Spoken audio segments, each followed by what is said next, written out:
위대하신 능력이 많으신 우리 주님을 고백합니다.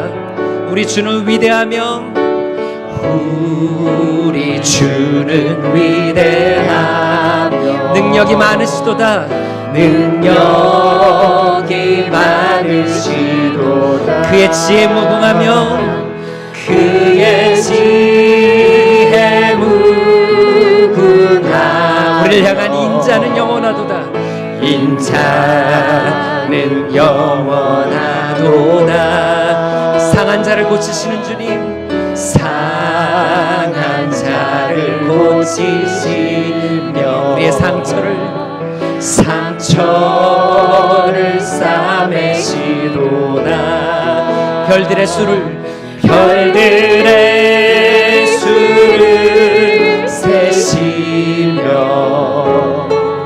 이름을 붙이셨도다. 그가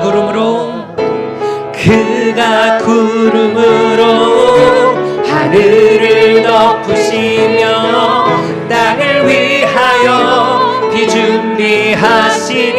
그가 구름으로 하늘을 덮으시며 그가 구름으로 하늘을 덮으시며 땅을 위하여 비 준비하시니.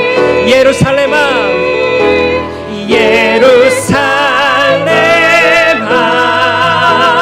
여호와를 찬송하지어다.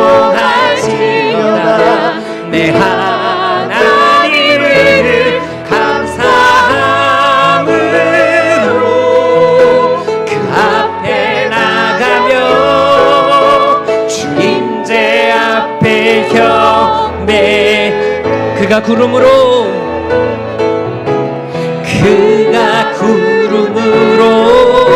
하늘을 덮으시며 땅을 위하여 비 준비. 전지를 운행하신 주님, 그가 구름으로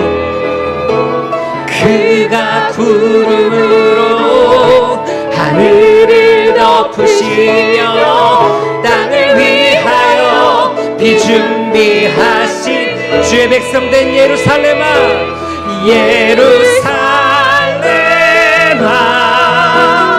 여호와를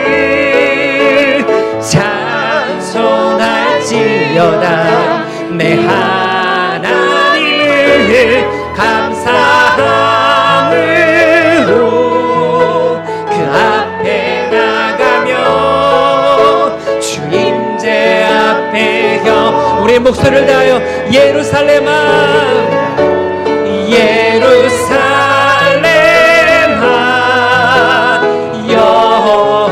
여호와를 찬송할지어다. 내 하나님을 감사함으로 그 앞에 나가며 우리 상황 앞에 낭망해 있는 우리 자신을 향하여 다시 한번 선포합시다. 예루살렘아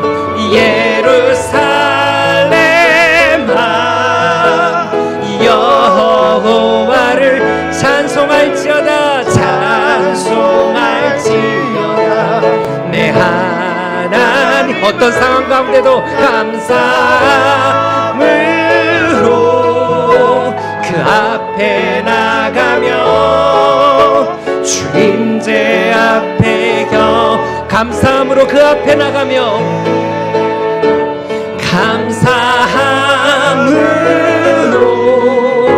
그 앞에 나가며 주임제 앞에 경배. 주임제 앞에 경배. 마지막으로 한 번 더. 상황이 아니라 주임제 앞에 경배. 우리 함께 기도합시다. 온 세상을 지시고 주관하시는 우리 하나님의 크심을 찬양합니다.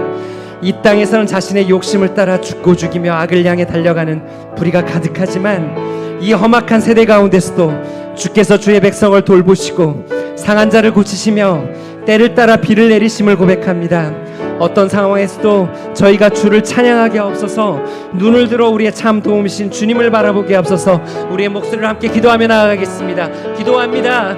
아버지 하나님, 저희가 주님 상황 가운데 매몰되어 있는 저희의 연약함을 주님이 아십니다. 주님, 땅에 불의가 가득한 상황 안에 또한 절망하며 서 있는 저희의 연약함을 아십니다. 저희의 수많은 문제 가운데 허덕이는 저희의 연약함을 아십니다. 주님, 이 시간 믿음으로 선포합니다. 주의 백성된 예루살렘을 주님 기억하시고 때를 따라 비를 내리시는 주님을 향하여 저희가 섭니다. 주님, 응답하여 주시옵소서. 연약한 저희를 아시오니 주님 말씀하여 주시옵소서. 저희가 상황을 넘어 주를 보게 하시고 상황에 매몰되어 있는 저희의 시선을 들어 주 하나님의 임재를 바라보게 하옵소서. 주님, 예배를 통하여 주의 임재와 주의 영광과 주의 크심을 바라보길 원합니다. 주 하나님, 저희를 회복하시고 주님이 이 세대 가운데 주님을 향하여 서게 하여 주옵소서. 주님을 향하여 서게 하여 주옵소서. 주의 인도하심을 저희가 구하며 삽니다. 이 예배를 함께 하시고 저희의 마음을 새롭게 하시며 주의 영광 앞에 서도록 인도하여 주옵소서.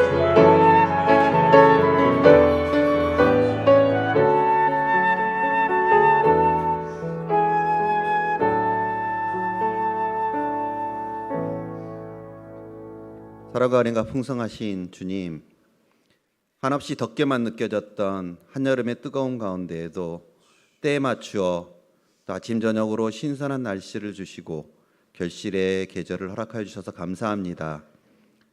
죄악으로 가득한 이 세상 가운데 저희 한 영혼 한 영혼을 불쌍히 여기시어 우리 주 예수 그리스도를 이 땅에 보내어 주시고 자격 없는 저희가 예수 그리스도의 보혈의 피를 힘입어 구원의 자리에 들어가게 하시니 감사합니다.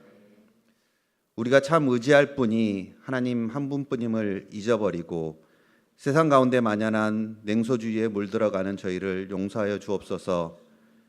감사의 고백보다는 불평과 한탄과 절망을 내뱉는 데 익숙해지고 하나님의 은혜가 아닌 내 힘과 능력, 물질적인 도움과 세상의 가치에 의지하고 있는 저희 어리석음을 불쌍히 여겨 주옵소서.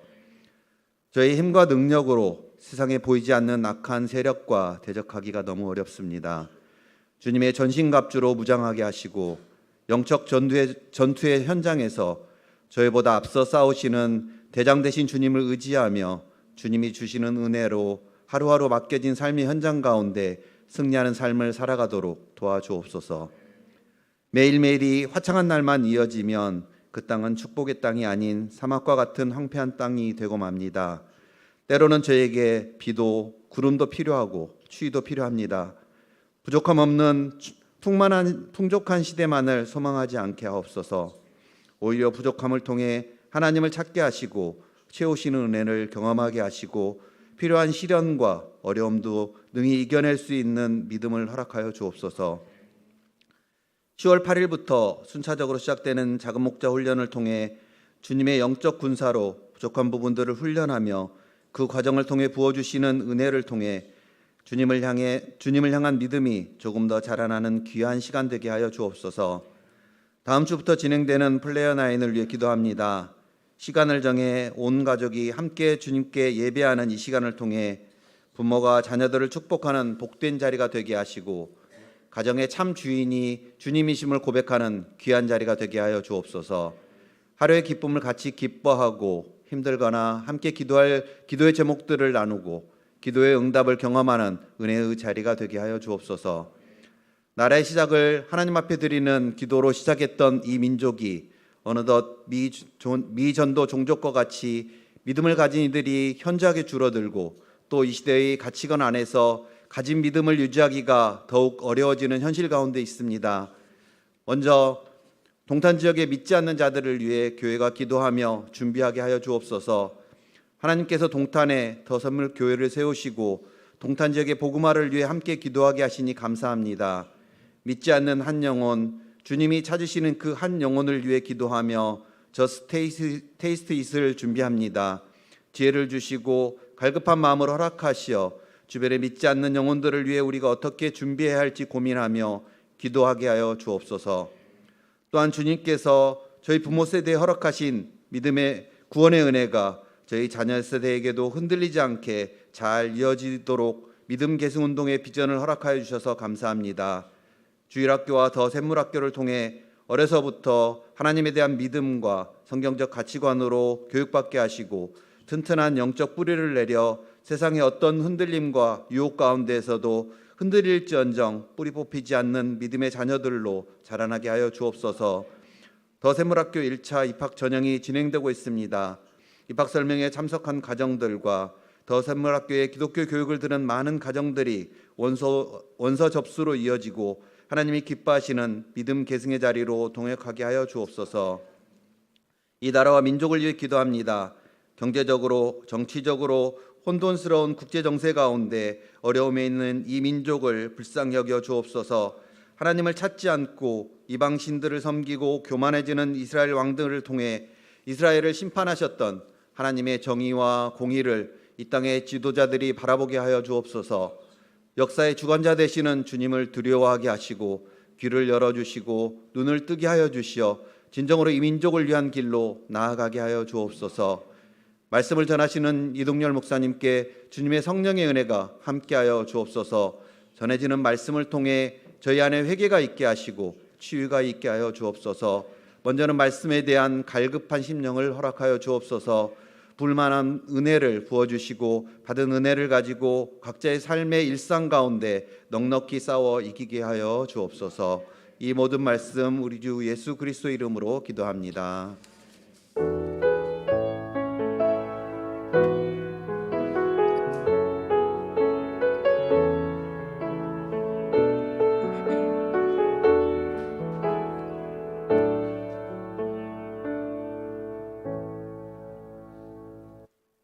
이제 하나님의 말씀을 받겠습니다. 가능하신 분은 자리에서 일어나 주시기 바랍니다. 오늘 하나님이 우리에게 주시는 말씀은 열왕기하 15장 8절에서 31절까지입니다. 이제 스크린을 보시며 함께 응답해 주시기 바랍니다. 다 함께 하나님의 말씀을 귀 기울여 들으시기 바랍니다. 하나님, 우리가 듣겠습니다. 유다의 아사랴 왕 제38년에 여로보암의 아들 스가랴가 이스라엘의 왕이 되어서 사마리아에서 6달 동안 다스렸다. 그도 또한 조상이 한 것처럼 주님께서 보시기에 악을 행하고 이스라엘로 죄를 짓게 한 느밧의 아들 여로보암의 죄에서 떠나지 아니하고 그것을 그대로 본받았다. 야베스의 아들 살룸이 영모를 꾀하여 백성 앞에서 그를 죽이고 그의 뒤를 이어 왕이 되었다. 스가랴의 나머지 행적은 이스라엘 왕 역대 지략에 기록되어 있다. 주님께서 예후에게 그에게서 난 자손이 4대까지 이스라엘의 왕좌에 앉을 것이라고 말씀하신 그대로 된 것이다. 야베스의 아들 살룸이 유다의 우시야 왕 제39년에 이스라엘 왕이 되어 사마리아에서 한 달 동안 다스렸다.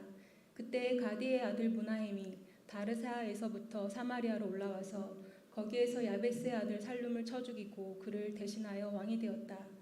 살룸의 나머지 행적과 그가 영모를 꾀한 일은 이스라엘 왕 역대 지략에 기록되어 있다. 그때의 무나헴은 다르사에서부터 진격하여 와서 딥사와 그 안에 있는 모든 사람을 쳐 죽이고 사방 모든 곳을 공격하였다. 그들이 그에게 성문을 열어주지 않았다고 하여 그는 그곳을 치고 임신한 여자들의 배를 갈라 죽이기까지 하였다. 유다의 아사랴 왕 제39년에 가디의 아들 무나헴이 이스라엘의 왕이 되어 사마리아에서 열해 동안 다스렸다. 그는 주님께서 보시기에 악을 행하였다. 그는 이스라엘로 죄를 짓게 한 느밧의 아들 여로보암의 죄에서 일생 동안 떠나지 아니하고 그것을 그대로 본받았다.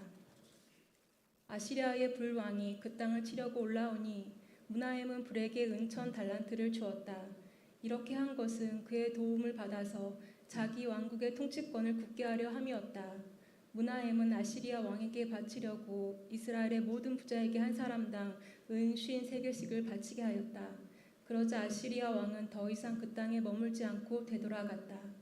무나헴의 나머지 행적과 그가 한 모든 일은 이스라엘 왕 역대 지략에 기록되어 있다. 무나헴이 그의 조상과 함께 누워 잠드니 그의 아들 부가히야가 뒤를 이어 왕이 되었다. 유다 왕 아사랴 제50년에 무나헴의 아들 부가히야가 이스라엘의 왕이 되어 사마리아에서 2해 동안 다스렸다. 그는 주님께서 보시기에 악을 행하였다. 그는 이스라엘로 죄를 짓게 한 느밧의 아들 여로보암의 죄에서 떠나지 아니하고 그대로 본받았다. 그의 부관인 르말리아의 아들 베가가 아르곱과 아리에와 길르앗 사람 10명과 더불어 반란을 일으켜서 사마리아에 있는 왕궁의 요새에서 왕을 죽이고 그를 대신하여 왕이 되었다. 부가 이하의 나머지 행적과 그가 한 모든 일은 이스라엘 왕 역대지락에 기록되어 있다. 유다의 아사랴 왕 제52년에 르말리아의 아들 베가가 이스라엘의 왕이 되어 사마리아에서 20해 동안 다스렸다. 그는 주님께서 보시기에 악을 행하였으며 이스라엘로 죄를 짓게 한 느밧의 아들 여로보암의 죄에서 떠나지 아니하고 그것을 그대로 본받았다. 이스라엘의 베가 왕 시대에 아시리아의 디글라필레셀 왕이 쳐들어와서 이온과 아베벨 마아가와 야노아와 게데스와 하솔과 길르앗과 갈릴리와 납달리의 온 지역을 점령하고 주민들을 아시리아로 사로잡아 갔다. 엘라의 아들 호세아가 르말리아의 아들 베가에게 반역하여 그를 살해하고 우시아의 아들 요담 제20년에 그의 뒤를 이어 왕이 되었다. 베가의 나머지 행적과 그가 한 모든 일은 이스라엘 왕 역대지락에 기록되어 있다. 이것은 하나님의 말씀이다. 아멘. 하나님 감사합니다. 우리가 받겠습니다. 이제 자리에 앉으시겠습니다.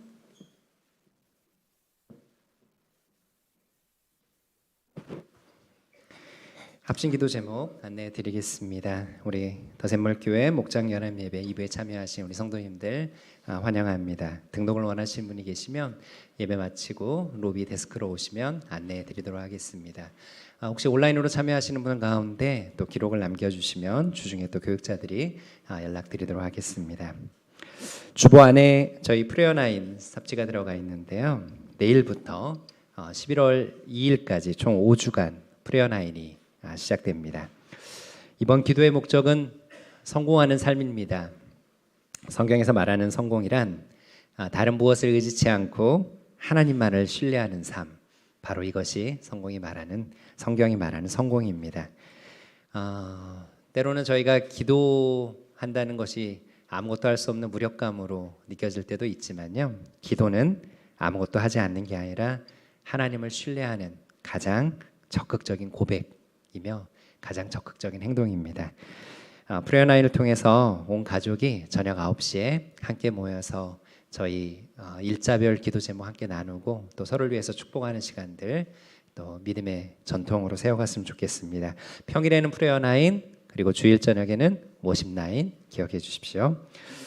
10월 20일은 저희가 저스티 테이스티 주일로 드리게 됩니다. 저희가 누군가의 사랑과 섬김으로 복음을 누리듯이 하나님의 시선이 머무는 자를 위해서 우리가 함께 기도하며 또 복음을 맛보도록 초청하는 주일입니다.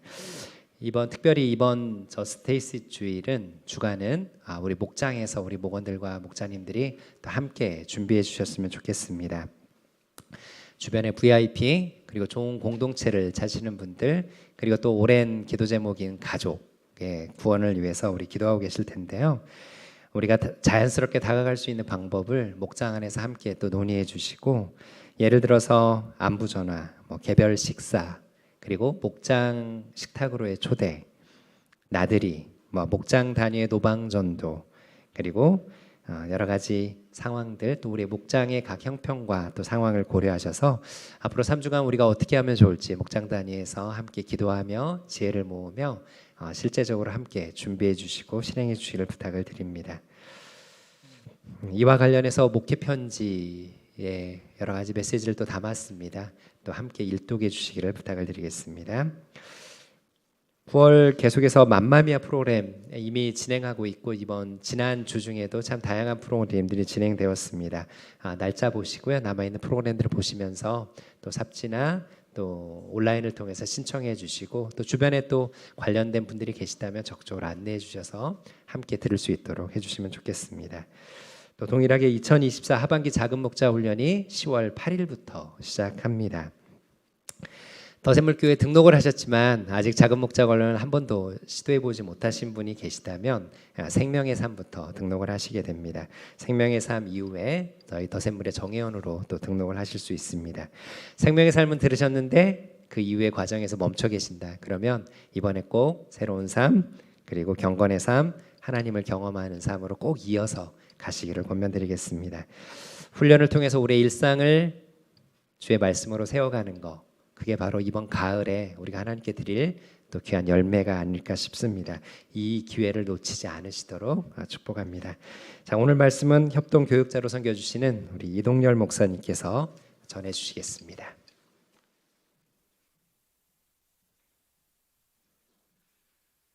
함께 기도하겠습니다. 살아계신 하나님 감사합니다. 오늘 우리 더샘물 공동체가 함께 하나님의 존전 앞에 모여 우리의 왕을 경배하고 찬양하게 하시니 감사합니다.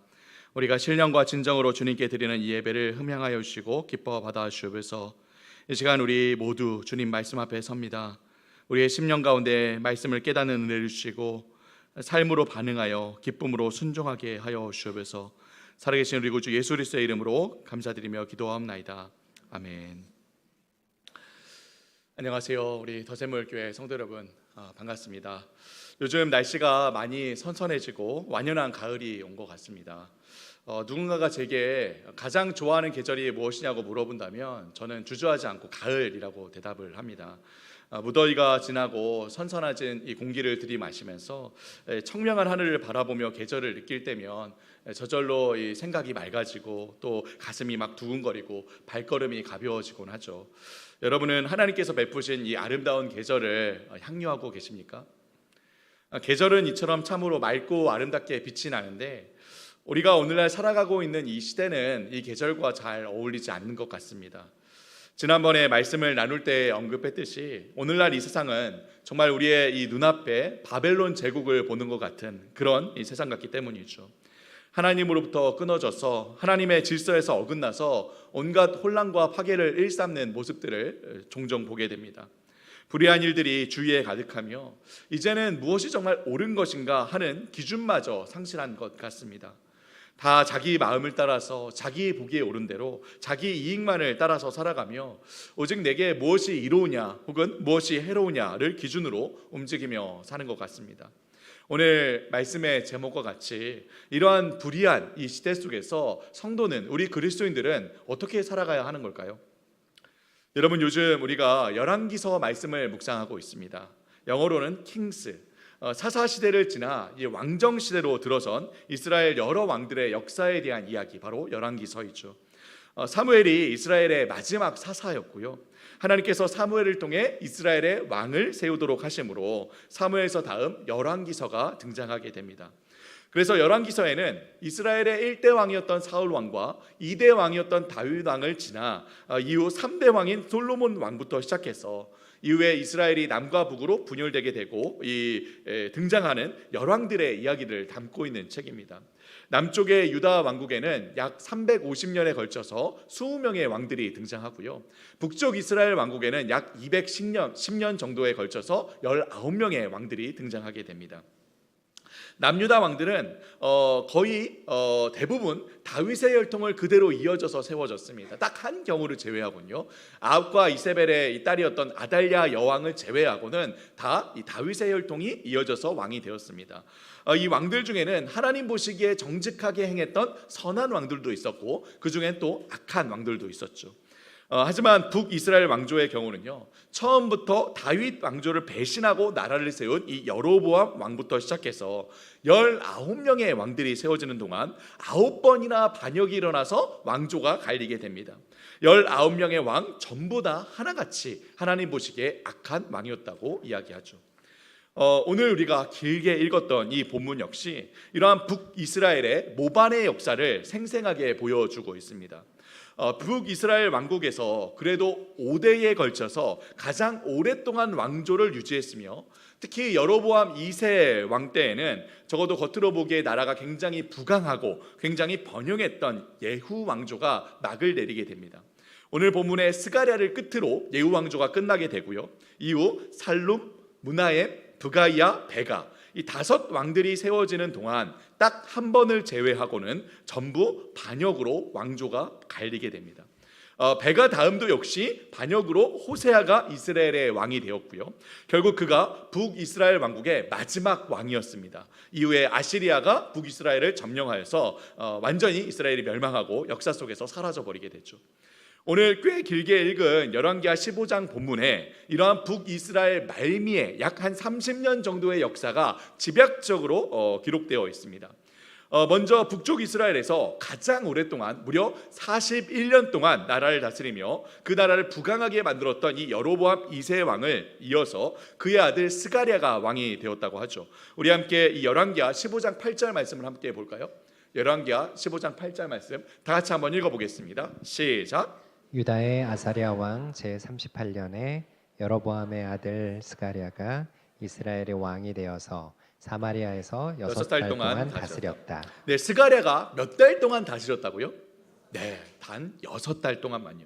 그의 아버지 이 여로보암 왕과는 달리 스가랴는 불과 6달 동안밖에 다스리지 못하고 그의 부하였던 살룸에게 반역을 당해 죽임을 당하게 됐죠. 그렇게 아까도 언급했듯이 예후 왕조가 몰락하고 왕조가 이제 바뀌게 되는 겁니다.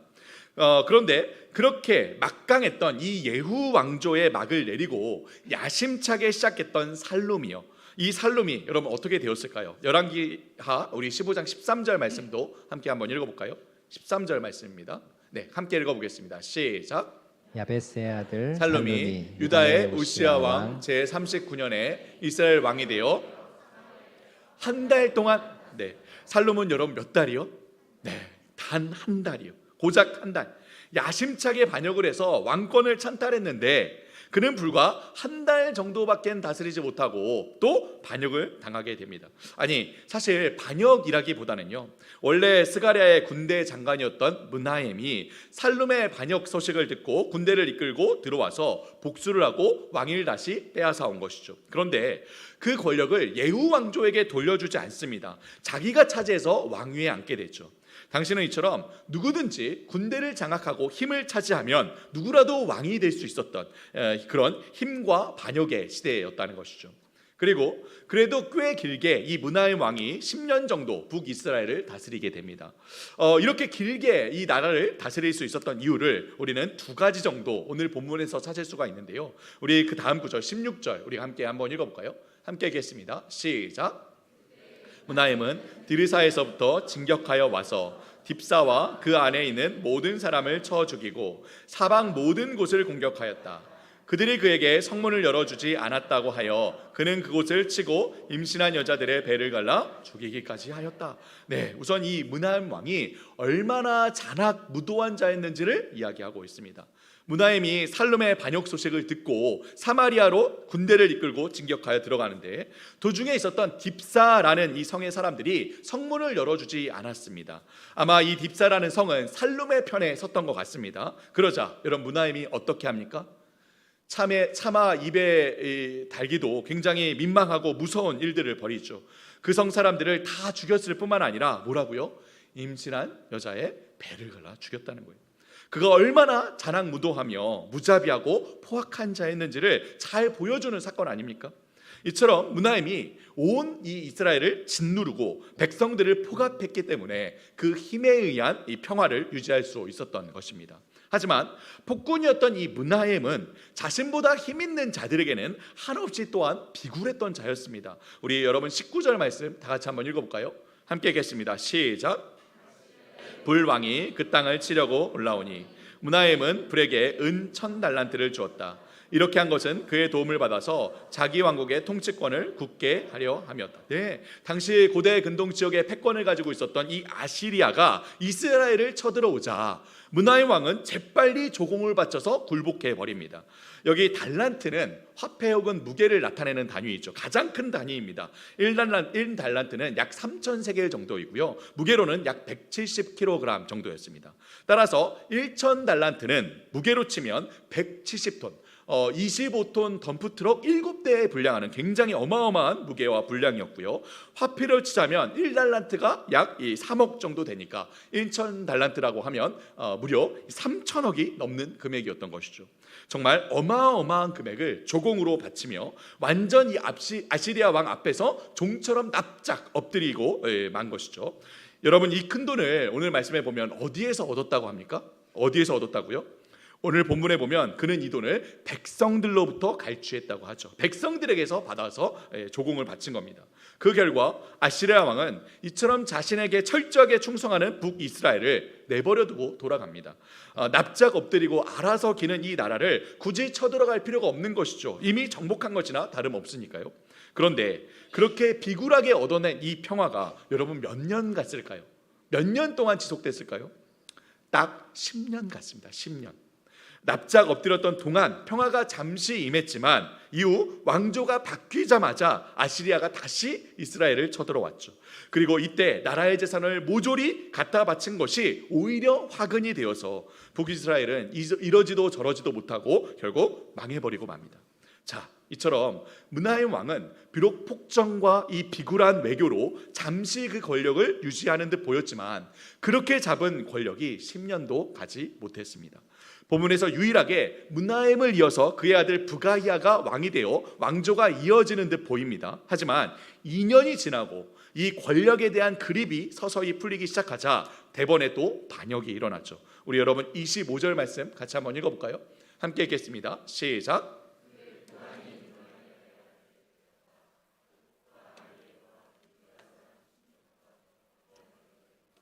사마리아에 있는 왕궁의 요새에서 왕을 죽이고 배신하여 왕. 네, 부가이아는 자신과 가장 가까이에 있었던 부하 이 베가의 배신을 당해 죽임을 당하게 됩니다. 그런데 여러분 이 왕이 어디에서 죽임을 당했다고 합니까? 어디에서요? 사마리아에 있는 왕궁 요새에서요. 개역개정 성경을 보면요, 이곳을 가리켜서 더 정확하게 사마리아 왕궁 호위소였다라고 이야기합니다. 왕이 외부의 공격으로부터 완벽하게 보호를 받을 수 있는 곳, 가장 안전하고 가장 안락한 그곳에서 죽임을 당했다는 것이죠. 아무리 힘으로 짓눌러서 자기의 실력, 자기의 힘, 자기의 지혜로 상황을 통제하고 자리를 지키고자 해도 결국 무너질 수밖에 없었다는 것입니다. 그리고 또 베가에 의해 꽤 긴 시간 동안 나라가 이어지는 듯 했지만 결국 아까 이야기했듯이 아시리아가 쳐들어와 나라를 쑥대밭으로 만들고 백성들을 포로로 끌고 갔고요. 이후에 또 호세아가 반역을 일으켜서 이 북이스라엘의 마지막 왕이 됩니다. 사랑하는 성도 여러분, 우리는 오늘 본문을 통해서 정말 피비린내가 진동하는 북이스라엘 말미의 역사를 잠시 함께 살펴보았습니다. 모반과 반역의 역사이죠. 모두가 힘과 권력을 차지하기 위해 배신의 배신을 거듭하는 시기였습니다. 그렇게 왕조가 갈릴 때마다 여러분 어떤 일이 벌어졌을까요? 우리 사극에서 봐서 잘 알지 않습니까? 이전 왕조의 모든 가족, 일가, 친척, 또 반역에 참여하지 않은 모든 이 신하들은 다 처형당하는 겁니다. 피해 축청이 시작되는 것이죠. 이러한 북이스라엘의 상태와 모습에 대해서 성경은 반복해서 끊임없이 똑같은 표현을 사용해서 이야기합니다. 여러분 우리 한번 9절 말씀 함께 읽어볼까요? 함께 읽겠습니다. 시작. 보시기에 악을 행하고 이스라엘로 죄를 짓게 한 느밧의 아들 여로보암의 죄에서 떠나지 아니하고 그것을 그대로 본받았다. 여러분 18절도 함께 읽어볼까요? 시작. 그는 주님께서 보시기에 악을 행하였다. 그는 이스라엘로 죄를 짓게 한 느밧의 아들 여로보암의 죄에서 일생 동안 떠나지 아니하고 그것을 그대로 본받았다. 여러분 또 마찬가지로 24절에서도요 28절에서도요 반복해서 뭐라고 이야기합니까? 하나님 보시기에 악을 행했다, 불의하다는 것이죠. 북이스라엘의 시작부터 자신의 욕망과 욕심을 이루기 위해 반역을 일으키고 왕이 된 이 여로보암의 죄를 그대로 본받았다는 것입니다. 그대로 본받았다는 것이죠. 자, 그렇다면 여러분 이렇게 불의한 이 시대 속에서 북이스라엘 백성들은 어떻게 살았을까요? 모두가 권력을 쟁탈하고 힘의 정점에 서기 위해서 끊임없이 배신의 배신을 거듭하는 시대, 권력을 유지하기 위해 폭압과 폭정으로 온 나라를 공포로 다스리던 시대, 내부의 갈등과 외부의 공격으로 늘 불안한 이 시대 속에서 이스라엘 백성들의 모습은 어떠했을까요? 우리는 이 당시에 북이스라엘의 말미에 북쪽 이스라엘 백성들을 향해 하나님의 말씀을 전했던 선지자 이 미가의 이야기를 통해 백성들의 삶이 어떠했는지를 우리가 알 수 있습니다. 여러분 미가서 7장 2절과 3절 말씀인데요, 함께 한번 읽어보겠습니다. 함께 읽겠습니다. 시작.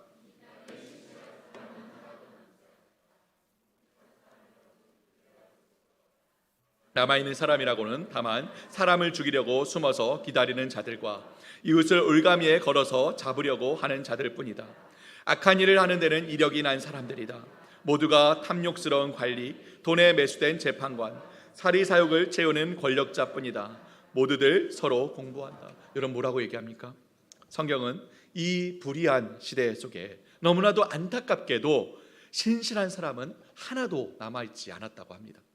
정직한 사람은 찾아볼래야, 눈을 씻고 찾으려야 찾을 수가 없었다는 것이죠. 힘을 차지하기 위해 눈치 보고 배신하고 죽고 죽이기에 바빴던 왕들의 모습과 하등 다를 것이 없었다는 것입니다. 이 백성들도 자기의 욕망과 욕심을 이루기 위해서 모이고 흩어지고 매수하고 매복하고 이용하고 버리며 살아갔다고 하는 것입니다. 여러분 우리 5절과 6절 말씀도 함께 읽어볼까요? 함께 읽겠습니다. 시작. 이웃을 믿지 말아라. 친구도 신뢰하지 말아라. 품에 안겨서 잠드는 아내에게도 말을 다 털어놓지 말아라. 아들이 아버지를 경멸하고 딸이 어머니에게 대들고 며느리가 시어머니와 다툰다. 사람의 원수가 곧 자기, 모두가 하나같이 자기밖에 알지 못해서 이웃도 믿을 수가 없고 친구도 신뢰할 수 없는 시대였다는 거죠. 심지어는 한 몸인 부부 사이에서조차 서로를 믿지 못해서 말을 털어놓지 못했다. 아들이 아버지를 경멸하고 딸이 어머니에게 대들고 며느리와 시어머니가 다투었다. 하나님께서 은혜 가운데 직접 세우신 가족마저도 서로가 서로를 원수처럼 대했다는 것입니다. 북이스라엘 백성이 하나도 빠짐없이 얼마나 악하고 부정하며 이기적이었는지 결국 무너져서는 안 되는 사회와 인간관계의 마지막 마지노선, 가정마저도 완전히 무너져 있었다는 것이죠. 그렇게 결국 북이스라엘은 멸망해버리고 맙니다. 하나님께서 200년이 넘게 참고 기다리시며 여러 선지자들을 보내셔서 그들로 깨닫고 뉘우치고 돌아올 기회들을 주셨지만 결국 그들을 공의로 심판하시게 됩니다. 사랑하는 성도 여러분, 북쪽 이스라엘의 이 200년 남짓한 역사를 통해 하나님께서는 우리에게 무엇을 말씀하고 계신가요? 아니 왜 하나님께서는 이렇게 한결같이 악한 길로 치달아가서 결국 멸망하고만 이 북이스라엘의 역사를 하나님의 말씀 성경에 담아 우리에게 주신 걸까요? 북이스라엘의 역사는 한마디로 불의의 역사였습니다. 온통 자기 욕망을 이루기 위해 힘과 권력을 위해 투쟁하는 시대였으며 그 시대 속에서 이스라엘 백성 역시 전체 사회의 흐름과 분위기를 그대로 따라갔죠. 이미 펼쳐진 그 현실 속에 어쩔 수 없다, 그냥 주어진 대로 모두가 살아간 것입니다. 하나님께서 이러한 모습을 적나라하게 우리에게 보여주시며 물으시는 것입니다. 뭐라고요? 이러한 시대이니 이렇게 살아가는 것이 과연 옳으냐? 주어진 시대의 흐름에 휩쓸려 그렇게 똑같이 살아가는 것이 과연 옳은 것인가? 또 이때는 불의한 시대였을 뿐만 아니라 모든 것이 불확실한 불안의 시대이기도 했습니다. 한번 반역이 일어나고 유혈 참극이 벌어지고 나면 그 이후 사회가 안정되기까지 엄청나게 많은 세월이 필요하겠죠. 그런데 그런 일이 몇 개월, 몇 년 사이로 반복해서 끊임없이 일어난다면 어떻겠습니까? 사회가 극도로 무질서한 가운데 극심한 불안 가운데 놓일 수밖에 없겠죠. 나라를 바르게 이끌고 지도해야 하는 이들이 권력을 놓고 서로 겪고 틀면서 서로 싸우고 죽이는 동안 백성들의 생활과 안정과 질서는 끝없는 혼란과 파괴 가운데 놓일 수밖에 없는 것입니다. 그런 모습을 미가 선지자가 정확하게 지적해서 이야기해 주고 있지 않습니까? 이처럼 우리는 주어진 환경과 상황 가운데 이처럼 우리에게 주어진 환경과 상황은 우리 삶에 지대한 영향을 끼칠 수밖에 없습니다. 어쩌면 이스라엘 백성도 이런 불의하고 불안한 이 시대 속에서 끊임없이 휩쓸려서 넘어질 수밖에 없었던 것이죠. 모든 것이 불확실하고 참으로 절망적인 불의와 불안의 시대 속에서 여러분 우리는 어떻게 살아야 하나요? 무엇을 해도 어떤 변화도 이끌어낼 수 없는, 시대에 휩쓸려 끊임없이 영향을 받고 넘어질 수밖에 없는 이런 시대 속에 우리가 붙잡아야 할 것은 무엇입니까? 우리는 이런 질문들에 대한 답을 미가 선지자에 이어서 이야기하는 이야기로부터 찾을 수가 있습니다. 모두 아까 읽었던 우리 미가서 7장의 7절 8절 말씀을 함께 읽어볼까요? 함께 읽겠습니다. 시작. 나는 희망을 가지고 내 하나님께서 들으신다. 내 원수야, 내가 당하는 고난을 보고서 미리 흐뭇해하지 말아라. 나는 넘어져도 다시 일어난다. 지금은 어둠 속에 있지만 주님께서 곧 나의 빛이 되신다. 미가 선지자는 참으로 불의하고 불안한 시대, 왕부터 백성에 이르기까지 하나같이 하나님 보시기에 악했던 세상, 결국 그 사회의 마지막 방파제와도 같은 가정마저도 다 허물어지고 깨진 세상 속에서 여러분 누구를 바라본다고 합니까? 누구를 바라본다고요? 주님을 바라봅니다. 사방이 암흑으로 둘러싸인 절망밖에 보이지 않는 그 속에서 희망을 가지고 주님을 바라본다는 것이죠. 비록 그 시대 가운데 나도 모르게 물들어 넘어질지라도 주님을 바라보며 다시 일어선다고 합니다. 왜냐하면 하나님께서는 그 상황 가운데서도 살아계시고 우리의 간구를 들으시며 결국 우리를 구원하시는 분이기 때문입니다. 여러분, 우리 다음 9절도 함께 한번 읽어볼까요? 9절 말씀입니다. 함께 읽겠습니다. 시작. 주님께 죄를 지었으니 이제 나는 주님의 분노가 가라앉기까지 참고 있을 뿐이다. 마침내 주님께서는 나를 변호하시고 내 권리를 지켜주시고 나를 빛 가운데로 인도하실 것이니 내가 주님께서 행하신 의를, 주님께서는 비록 우리가 이 불의하고 불안한 시대 속에서 죄를 짓고 넘어질지라도 우리를 버리지 않으시고 끝까지 변호하시며 빛 가운데로 인도하십니다. 미가 선자는 이렇게 고백하죠. 결국 내가 주님께서 행하신 의를 볼 것이다. 미가는 의를 이루는 자는 자신이 아니라 이 세상이 아니라 바로 주님이시라고 고백합니다. 아무리 불의한 시대라 할지라도 주님께서 결국 그분의 정의와 공의를 이루신다. 아무리 불안한 시대라 할지라도 주님께서 결국 빛 가운데 이끌어 평화를 이루신다. 그러니 누구를 바라보라고요? 누구를요? 소망을 품고 주님을 바라보라는 것입니다. 부족하고 연약한 나를 넘어서 불의가 넘치는 불안이 가득한 이 시대를 넘어서 결국 정의와 공의와 평화를 이루시는 하나님을 바라보라고 고백하는 것입니다. 사랑하는 성도 여러분, 우리가 어떤 세상, 어떤 시대, 어떤 환경과 상황 가운데 놓여 있든지 결코 잊지 말아야 하는 한 가지가 있습니다. 바로 하나님께서 이 시간 속에서 우리를 지으셨을 때에 아무런 의미 없이 두신 것이 결코 아니라는 것입니다. 분명 그 시간 속에서도 하나님께서는 뜻을 갖고 계시고 나를 통해 하나님의 뜻을 이루기를 바라십니다. 태초부터 정하신 그 뜻과 계획 가운데 나를 지금 이 시대, 이 세상, 이 상황 가운데 두시고 그 뜻을 신실하게 이루어 가시죠. 시간 속에서 살아가는 우리는 볼 수가 없습니다. 우리는 그 하나님의 뜻과 계획이 완성되어서 짜여진 그 비단결의 아름다운 표면을 거의 보지 못한 채 살아갑니다. 우리는 그 과정 가운데 내부에 얽히고 설킨 실밥들과 씨름하며 하루하루 분투하며 살아가죠. 때로는 악하고 불의한 시대 속에서 우리도 쓰러져서 넘어지며 끊임없이 실패를 맛보며 살아갑니다. 정말 한 치 앞도 가늠할 수 없는 암흑 같은 시대 속에서 불안과 두려움을 느끼는 것이 당연한 것이죠. 하지만 하나님께서는 이러한 불의한 세상 가운데에서도 소망을 품고 하나님을 바라보며 이러한 불안한 세상 속에서도 반드시 하나님께서 그 뜻을 이루어 가심을 믿고 주어진 하루를 사랑으로 신실하게 살아가는 성도들을 통해서 하나님의 일을 하신다는 것입니다.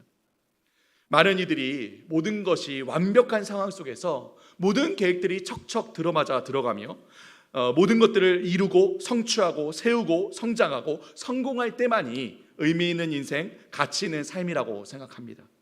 하지만 하나님께서 정말 인정하시며 가치 있게 보시는 삶은 어떤 삶입니까? 하나님께서는 우리가 무언가를 이루고 성취하고 성공할 때만 그 인생을 가치 있게 보시고 인정하시는 것이 결코 아닙니다. 하나님께서는 그런 겉으로 드러나는 결과와 가시적인 열매가 아닌 우리 마음의 중심을 보십니다. 어떤 시대, 어떤 세상, 어떤 상황과 환경에서도 하나님을 믿고 소망하며 사랑으로 신실하게 살아내는 그 마음과 삶을 보신다는 것이죠. 따라서 우리 삶의 의미와 가치는 겉으로 보기에 훌륭한 무언가를 이루고 세우고 쌓는 데 있지 않습니다. 진정한 삶의 의미와 가치는 바로 지금 놓여진 이 시간 속에서 당면한 그 환경과 그 문제 앞에서 어떻게 믿음으로 하나님을 바라보고 의지하며 걸어가는 가에 있다는 것이죠. 따라서 믿음의 사람들은 어떤 시대 속에서 어떤 현실을 마주할지라도 그 가운데 절망하여 낙심하고 쓰러져 있지만은 않습니다. 물론 때로는 넘어질 수 있죠. 또 솔직히 두렵고 불안한 마음이 있는 것도 사실입니다. 하지만 믿음의 사람은 그 실패와 그 불안한 마음을 안고 늘 하나님 앞에 나아가 묻습니다. 뭐라고요? 하나님, 왜 이런 시대와 세상 가운데 저를 두셨습니까? 하나님, 이 상황 속에서 저를 어디로 이끌기를 바라십니까? 하나님, 이 현실 가운데 제게 맡겨진 책임은 무엇이고 제가 나아가야 할 길은 어디입니까? 끊임없이 하나님 앞에 엎드려 부르짖고 기도하며 나아갑니다. 그때 하나님께서 우리를 위로하시며 말씀하시죠. 우리 역시 같은 시대에 이스라엘 백성을 향해 하나님 말씀을 전했던 이사야 선지자의 이야기를 마지막으로 함께 읽겠습니다. 이사야 7장 1, 2절인데요. 함께 읽겠습니다. 시작. 야곱아, 너를 창조하신 주님께서 말씀하신다. 이스라엘아, 너를 지으신 주님께서 말씀하신다. 내가 너를 속량하였으니 두려워하지 말아라. 내가 너를 지명하여 불렀으니 너는 나의 것이다. 내가 물 가운데로 건너갈 때에 내가 너와 함께하고 내가 강을 건널 때에도 물이 너를 침몰시키지 못할 것이다. 내가 불 속을 걸어가도 그을리지 않을 것이며 불꽃이 너를 태우지 못할 것이다. 여러분 믿으십니까? 아멘. 사랑하는 성도 여러분, 이제 말씀을 맺겠습니다. 지난주 예배를 마치고 이쪽에 있죠? 이쪽에 신리천을 따라서 공원을 걸어가는데 참 많은 사람들이 공원에 나와서 계절을 즐기고 있더라고요. 함께 걷고 뛰고 웃고 떠들면서 하나같이 행복하고 여유롭고 풍족한 모습이었습니다. 그때 샘 올베리라는 작가가 쓴 책 교회 나에게 필요한가? 라는 책이 생각났습니다. 교회 나에게 필요한가? 라는 책이 있거든요. 그 책 서론의 제목이 이렇습니다. 공원에 갈까? 교회에 갈까? 공원에 가면 사람들이 즐길 거리, 볼 거리, 쉴 거리, 이야기 거리, 먹고 마실 거리가 가득합니다. 화창한 날씨 속에 모두가 웃는 얼굴, 정신을 맑게 해주고 기분을 들뜨게 할 것들이 넘쳐나죠. 언제든지 원하는 때 원하는 곳에 아무런 책임과 의무 없이 그저 머물고 싶을 만큼 거닐다가 가면 그만입니다. 모든 것이 풍족하고 부요하고 부족한 것 하나 없이 보이는 이 시대 속에 어쩌면 교회보다는 공원이 사람들에게 더 필요한 곳, 그들이 원하는 것을 줄 수 있는 곳, 더 어울려 보이는 곳이 된 것 같습니다. 그런데 과연 정말 그럴까요? 처음 제가 가을, 이 청명하고 맑은 계절과는 달리 오늘날 우리 시대가 참으로 불이하고 불안한 시대다라고 말씀드렸습니다. 아니 어째서요? 이렇게 모든 것이 풍족하고 넉넉하고 부유하고 살기 좋은 때가 또 있었나요? 이스라엘 백성과 같이 전쟁을 겪고 있습니까? 아니면 내전을 겪고 있습니까? 평화롭고 행복하게 모두 잘 살고 있는 것 같은데, 모두가 공원에 나와 웃고 떠들며 살아가는데 불이하고 불안한 시대라뇨? 네, 맞습니다. 오늘날 이 시대는 겉으로 보기에 참으로 자유롭고 모두가 행복하고 평화로운, 모든 것이 넉넉하고 풍족하며 살기 좋은 시대같이 보입니다. 그런데 웃고 떠드는 사람들을 뒤로하고 공원을 나서는데 제 마음 한켠이 정말 아리고 아프고 짠하고 안타깝더라고요. 왜냐하면 겉으로는 참 평화롭고 모두가 만족해하는 사람들의 그 마음속 깊은 곳에 절망과 분노가, 겉으로는 참 기쁘고 행복한 이 사람들의 마음에 헤아릴 수 없는 불안과 두려움이, 겉으로는 모든 것이 풍족하고 넉넉한 사람들의 마음에 말할 수 없는 공허함이 느껴졌기 때문입니다. 나쁜 교육으로 유명한 뉴욕 대학의 심리학자이죠, 심리학 교수이죠, 조나던 하이트의 이 신작, 이 불안 세대에서도 동일한 이야기를 하죠. 오늘날 사람들, 특히 젊은 사람들 사이에서 분노와 불안이 정말 이상할 정도로 과도하게 증가하고 있다고 합니다. 그는 이에 대한 원인으로 주로 이 디지털 세상이 다음 세대에게 미치는 영향에 대해서 이야기하는데요, 저는 보다 근본적인 원인이 있다라고 생각합니다. 디지털 기기, 미디어들은 그러한 원인을 부추기는 하나의 도구일 뿐이죠. 그렇다면 무엇이 오늘날 이렇게 이 사람들 사이에 분노와 불안과 공허함을 증가시키고 있을까요? 그 이유는 바로 오늘날 사람들이 두 발을 지탱해야 하는 토대를, 바라보아야 할 기준을 잃어버렸기 때문입니다. 비록 겉으로 드러나는 양상은 다르더라도 북이스라엘의 모습과 우리 시대가 동일한 것이 하나 있습니다. 바로 삶의 집을 지어야 하는 굳건한 토대를, 모두가 함께 바라보아야 할 공통된 기준점을 상실했다는 것입니다.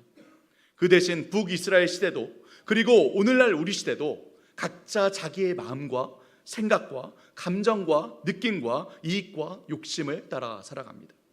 토대와 기준을 상실하여 비어버린 그 마음을 채울 온갖 것들을 추구하고 채우며 발버둥치면서 살아간다는 것이죠. 하지만 결국 마주하게 되는 현실은 모두 동일합니다. 무엇입니까? 바로 끝없는 불안과 분노와 공허함이죠. 한병철 씨가 쓴 피로사회라는 책에서도 동일한 이야기를 합니다. 이전에 규율사회 속에 살던 사람들이 그 모든 규율과 외부의 기준들과 자신을 올가매는 모든 관계로부터 벗어나서 완벽한 자유를 찾게 되면 그럼 진정한 자유와 행복을 누릴 수 있을 거라고 생각했는데, 그래서 그런 자유사회를 오늘날 만들어내었는데 그 결과 끊임없이 나를 입증하고 증명해야만 하는 피로사회가 되었다는 것이죠. 이처럼 내가 기준이 되어버리면 그 모든 의미와 목적과 가치를 찾아야 하는 혹독한 짐을 나에게 지우고 유한하고 부족하고 문제 많은 나 자신이 나의 정체성을 만들어내야만 하기 때문입니다. 그런데 그렇게 만들어냈다 해도 그걸로 끝이 아니죠. 또 끊임없이 그 정체성을 유지하기 위해 나를 입증하고 발버둥치며 살아야 합니다. 항상 어제보다 더 나은 내가 되어야 하죠. 그리고 그것을 끊임없이 외부에 홍보하고 알리고 계속해서 나를 확인하고 증명하며 살아가야 합니다. 속에는 너무나도 빈약하고 불안하고 떨리고 허망한 나를 감춘 채 끊임없이 발버둥치면서 살아간다는 것이죠. 사랑하는 성도 여러분, 결국 온통 전쟁과 내전으로 가득했던 북이스라엘의 이 시대도, 겉으로는 비록 평화롭고 부유한 우리 시대도 불의의 시대요, 불안의 시대입니다. 토대와 기준을 상실한 채 방황하고 있는 불의한 시대이고, 온갖 것들을 채우고 채워 넣어도 채워지지 않는 공허한 마음을 안고 살아가야 하는 불안의 시대입니다. 이러한 시대 속에서 교회, 나에게 필요합니까? 네, 절실하게 필요합니다. 교회에는 이 세상이 줄 수 있는 온갖 즐길거리, 볼거리, 쉴거리, 이야기거리, 먹고 마실거리는 비록 없을지라도 이 세상 어디에서도 줄 수 없는 참된 복음이 있기 때문입니다. 하나님께서 예수 그리스도를 통해 이루신 의, 우리를 죄로부터 구원하시고 의인이라 칭하시며 하나님의 백성으로 세우시는 복음이 교회에 있기 때문이죠. 교회, 오늘날 우리 시대에 필요합니까? 네, 절실하게 반드시 필요합니다. 하나님께서 이 시대 가운데 하나님의 백성인 우리를 통해 진정한 정의와 평화의 나라, 하나님 나라를 이루시기 때문입니다. 어떤 상황과 환경에도 무너지지 않고 끊임없이 하나님께 자신의 소망을 두며 하나님의 뜻과 계획을 믿고 사랑으로 하루하루를 살아가는 교회, 교회로 살아가는 우리를 통해 하나님께서 하나님 나라를 이 땅 가운데 이루어 가십니다. 이처럼 교회는 이 시대 속에서 하나님께서 두신 유일한 빛이요 소망입니다. 사랑하는 성도 여러분, 불의하고 불안한 세상 속에서 어떤 상황과 환경을 마주할지라도 하나님 한 분을 믿고 소망하며 어둠 가운데 사랑의 등불을 비추는 우리 더샘물 공동체가 되기를 주님의 이름으로 축복합니다. 이 시대 가운데 우리를 지명하여 부르시고 주어진 상황과 환경 가운데 우리를 세우신 하나님의 목적을 기억하며 세상의 빛으로 소금으로 살아가는 한 주 되시기를 주님의 이름으로 축복합니다. 우리 가능하신 분들은 다 같이 일어나서 우리의 믿음을 하나님께 찬양으로 고백하겠습니다. 나를 보내사 서게 하신 곳, 가장 귀한 곳 바로 이곳이라 함께 찬양하겠습니다. 나를 보내사 서게 하신 곳, 가장 귀한 곳이 바로 이곳이라. 내게 주신 것과 같아도 믿음과 소망 가지고 최선을 다하리. 나의 작은 삶 주께 드릴 때, 나의 작은 삶 주께 드릴 때, 나의 삶을 통해 주 영광 받으리. 내게 맡기신 가장 귀한이고 내게 맡기신 가장 귀한 이곳, 감사와 순종으로 오늘을 살리라. 우리 함께 믿음으로 고백하겠습니다. 나의 일상을 통해 나의 일상을 통해 하나님께 영광을, 나의 일상을 통해 생명의 복음을 내게 맡기신 이고 내게 맡기신 이곳, 나를 부르신 곳에 하나님의 나라가 이루어지길 원합니다. 나의 일상을 통해 하나님께 영광을, 나의 일상을 통해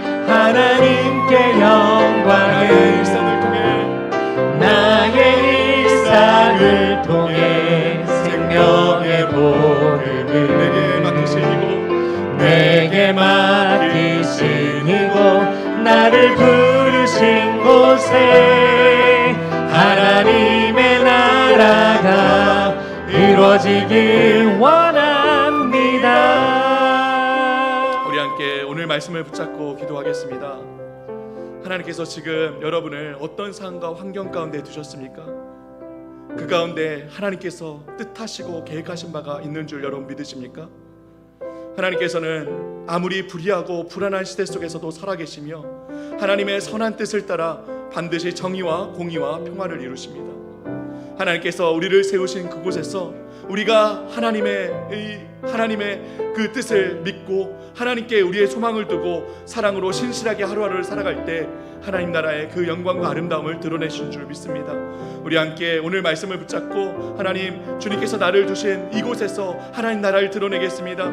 하나님 주님께서 나를 세우신 이 환경과 상황 가운데 하나님의 뜻을 구하며 나가겠습니다. 우리 함께 통성으로 기도하겠습니다. 살아계신 하나님 감사합니다. 하나님 우리 오늘 더세물교회 성도들 가운데 하나님 아버지 주님의 그 뜻과 말씀 가운데 아버지 하나 드러내신 아버지 하나님 말씀을 우리가 붙잡고 살아가길 바랍니다. 하나님 때로는 우리의 삶이 아버지 하나님 아무것도 보이지 않는 아무것가 될지라도 때로 우리 상황 가운데 아버지 아무로 절망스럽고 낙심스러울지라도 하나님 때로는 이해할 수 없는 아버지 그 수많은 일들이 아버지 우리 현실 가운데 펼쳐질지라도 아버지 주님께서는 그 가운데도 살아계시며 하나님의 뜻과 계획을 이루어가시며 선한 주님의 그 아버지 하나님 계획을 반드시 이루시는 줄 믿습니다. 하나님 우리 더세물교회 모든 성도들의 삶 가운데 이러한 하나님의 임재가 임하기를 소원합니다. 하나님 우리 더세물교회 모든 성도들의 그 모든 일상과 그 모든 직장과 그 모든 가정과 그 모든 상황과 형편 속에 하나님의 아버지 나라가 드러나기를 소원합니다. 하나님 우리가 언제든지 우리 하나님께 소망을 두고 아버지 주님의 말씀을 믿고 신뢰하며 사랑으로 신실하게 하루하루를 살아가는 그 삶을 통해 아버지 주님께서 이루시는 일들을 보게 하여 주옵소서. 아버지 하나님 때로는 그 일이 더딜지라도 때로는 그 일이 아버지 우리 생각하는 아버지 하나님께 흘러갈지라도 끊임없이 아버지 이루시는 우리 하나님을 아버지 하나님 믿고 신뢰하며 바라보며 그 일을 이루시는 하나님 앞에 우리의 모든 삶을 내어 맡기고 아버지 하나님을 신하며 주님 그 하루를 믿음 가운데 하루하루 살아갈 수 있도록 주님 역사하시고 함께하여 주옵소서. 살아계신 하나님 오늘 말씀을 통해 아무리 불의한 시대 속에서도 주님께서 살아계시며 아무리 불안한 상황 속에서도 주님께서 함께 하신다는 것을 깨닫게 하시니 감사합니다. 주님이 바로 우리의 유일한 소망이시요 믿음의 반석이며 사랑의 원천임을 고백합니다. 하나님께서 부르신 이 시대와 상황 가운데 세우신 모든 자리에서 오직 하나님을 믿고 의지하며 바라보며 우리를 향한 하나님의 목적과 계획을 이루어가는 우리 더세물 공동체가 되게 하여 주옵소서. 때로는 눈앞이 보이지 않아도 주님 안에 소망의 빛을 품고 넘어지더라도 믿음으로 다시 일어나고 우리에게 부으신 하나님의 사랑과 은혜를 하루하루 신실하게 증거하며 살게 하여 주옵소서. 그의 오늘날 우리 시대 겉으로는 모두가 풍족하고 행복해 보여도 토대와 기준이 사라져 무질서한 불의의 시대이자 채워도 채워지지 않는 공허한 마음으로 불안한 시대 가운데 하나님께서 바로 그 토대이자 기준이시며 하나님만이 우리 마음을 가득 채우시는 유일한 소망이심을 우리의 온 삶으로 증거하고 나타내게 하여 주옵소서. 이 시간 하나님을 향한 우리의 믿음을 담아 주님께 헌신하고 드리는 헌금을 받아 주옵소서. 헌신하는 마음 가운데 더할 수 없는 기쁨을 쉬고 드리는 손길 가운데 풍족한 은혜를 더하여 주옵소서. 살아오르 드린 모든 주일 헌금, 11조, 감사 헌금, 목적 헌금, 비전 헌금이 하나님의 선한 뜻을 따라 하나님의 나라를 영광을 드러내는 데 사용하여 주옵소서. 지금은 주 예수 그리스도의 은혜와 하나님의 사랑과 성령의 감화 감동 역사하심이 불의와 불안의 시대일지라도 주님께 소망을 두고 하나님의 뜻을 구하며 일상 가운데 사랑을 실천하며 살아갈 더세물교회 모든 공동체 위에 그 믿음과 소망과 사랑의 공동체 안에서 세상의 빛으로 소금으로 자라갈 우리 언약의 자녀들을 위해 지금으로부터 영원까지 함께하여 주기를 간절히 축원하옵나이다. 아멘.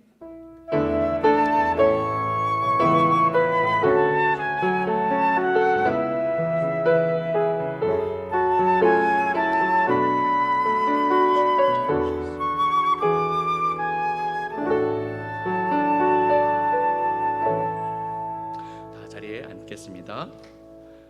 이번 한 주 하나님의 이 사랑과 믿음과 소망을 드러내는 우리 더세물 공동체 되기를 바랍니다. 우리 함께 더세물 화이팅 마지막으로 외치고 마치겠습니다. 더세물 화이팅! 더세물 화이팅! 더세물 화이팅! 한 주간 승리하시기 바랍니다.